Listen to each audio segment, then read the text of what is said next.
Bonjour, avec cette vidéo, vous allez pouvoir remplir la section 4.2, l'art d'un triangle, d'un rectangle et d'un parallélogramme. Commençons avec l'art d'un triangle. Donc, tout d'abord, on va revoir les termes utilisés dans un triangle. Donc, la base, c'est la ligne en bas, donc c'est ce qu'on appelle la base qu'on va nommer par la lettre B. La hauteur, c'est la ligne qui part du sommet et qui arrive perpendiculairement à la base.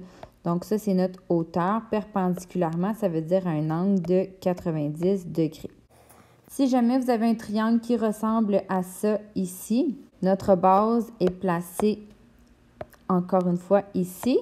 Par contre, la hauteur, puisqu'il n'y a pas de sommet directement en haut de notre base, il faut aller prolonger. Donc ici, vous voyez les petits traits d'union. Donc, on prolonge la base pour aller créer notre hauteur ici, donc qui, encore une fois, part du sommet opposé perpendiculairement à la base, même si ce n'est pas directement dessus la base. Donc, prolongement de la base pour tracer la hauteur.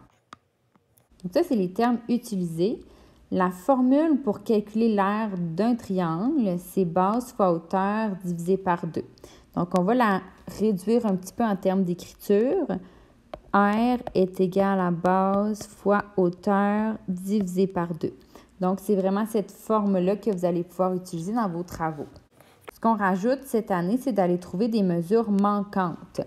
Donc, par exemple, on va vous donner l'aire de la forme et vous allez avoir une inconnue à aller chercher. L'aire est de 26, la base est de 8 cm et on vous demande quelle est la hauteur. Donc, trouvez la mesure manquante.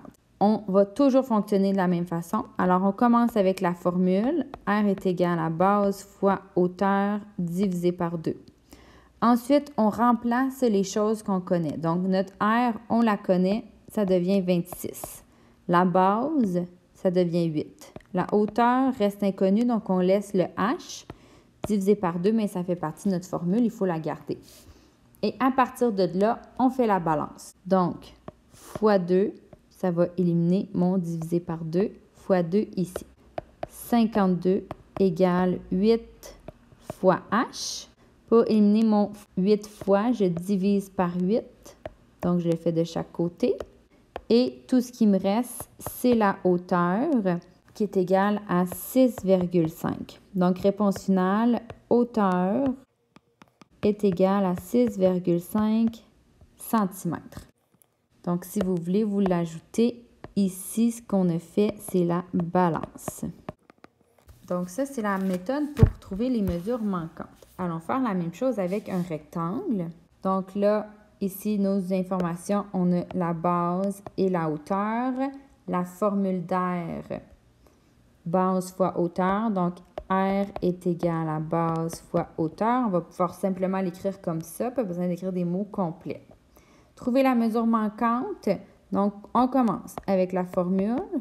R est égal à base fois hauteur. On vous dit que l'aire est de 161 cm² et ce qu'on cherche, c'est la base. La hauteur, on vous la donne, c'est 7. Donc, on remplace. R, c'est 161. Ma base, on ne la connaît pas, fois 7, qui est ma hauteur. Et on fait la balance. Donc, on divise par 7, divise par 7.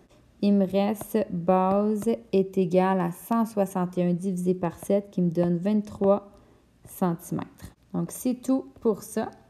Pour le parallélogramme, donc la base, c'est vraiment tout le côté en bas. Ça, c'est ma base. Et ma hauteur, elle est perpendiculaire à la base. Donc, c'est ce que j'ai mis en bleu. L'aire du parallélogramme, c'est la même que pour le rectangle. Donc, R est égal à base fois hauteur. Donc, on n'a pas ici de numéro pour trouver la mesure manquante puisque c'est exactement la même méthode que pour le rectangle juste en haut. Une fois que vous avez terminé d'écrire tout ça, votre travail est terminé.